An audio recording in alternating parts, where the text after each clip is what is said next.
ഇസ്രായേലിൽ ക്രൈസ്തവർക്കെതിരായ അക്രമങ്ങൾ വർദ്ധിക്കുന്നുവെന്ന ആക്ഷേപങ്ങൾക്കിടയിൽ ഇസ്രായേൽ പ്രതിരോധ സേനയിൽ സേവനമനുഷ്ഠിക്കുന്ന ക്രൈസ്തവ സൈനികരുമായി കൂടിക്കാഴ്ച നടത്തി ഇസ്രായേൽ പ്രധാനമന്ത്രി ബെഞ്ചമിൻ നെതന്യാഹു. ഏപ്രിൽ 26 നടന്ന ഈ കൂടിക്കാഴ്ചയിൽ 30ഓളം യുവ സൈനികരും ഉദ്യോഗസ്ഥരും പങ്കെടുത്തു. IDFലെ വിവിധ യൂണിറ്റുകളിൽ സേവനമനുഷ്ഠിക്കുന്ന ക്രൈസ്തവ സൈനികരുടെ പ്രവർത്തനങ്ങളെ നെതന്യാഹു പ്രശംസിച്ചു. നിങ്ങൾ നമ്മുടെ സൈന്യത്തിലെ സുപ്രധാന സ്ഥാനങ്ങൾ വഹിക്കുന്നു. നിങ്ങളുടെ സമർപ്പണം മാതൃകാപരമാണെന്നും അദ്ദേഹം കൂട്ടിച്ചേർത്തു. ഇസ്രായേലിലെ ഏകദേശം 1,85,000 ക്രൈസ്തവ പൗരന്മാരിൽ 1000ഓളം പേർ നിലവിൽ സൈന്യത്തിൽ സേവനമനുഷ്ഠിക്കുന്നുണ്ട്.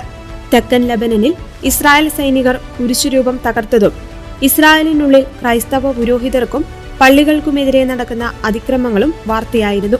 ഈ സാഹചര്യത്തിൽ ക്രൈസ്തവ സമൂഹത്തിന് ആത്മവിശ്വാസം നൽകാനാണ് ഈ കൂടിക്കാഴ്ച ലക്ഷ്യമിട്ടത്.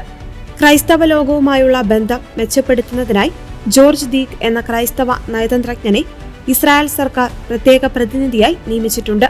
സൈന്യത്തിനുള്ളിൽ തങ്ങൾ വിവേചനം അനുഭവിക്കുന്നില്ലെന്നും എന്നാൽ തിരികെ നാട്ടിലെത്തുമ്പോൾ ചില വെല്ലുവിളികൾ നേരിടുന്നുണ്ടെന്നും സൈനികർ പ്രധാനമന്ത്രിയെ അറിയിച്ചു. ഇസ്രായേലിന്റെ ഭാഗമാണ് ക്രൈസ്തവരെന്ന ബോധ്യം പുതിയ തലമുറയിൽ വളർത്തണമെന്ന് അവർ ആവശ്യപ്പെട്ടു. മധ്യപൂർവ്വ ദേശത്ത് ക്രൈസ്തവരുടെ അവകാശങ്ങൾക്കായി പോരാടുന്ന ഏക രാജ്യം ഇസ്രായേലാണെന്ന് നെതന്യാഹു കൂടിക്കാഴ്ചയിൽ അവകാശപ്പെട്ടു. ഇസ്രായേലിനെ സംരക്ഷിക്കുന്നതിനായി ക്രൈസ്തവ സൈനികർ നൽകുന്ന ത്യാഗത്തെയും നെതന്യാഹു അഭിനന്ദിച്ചു.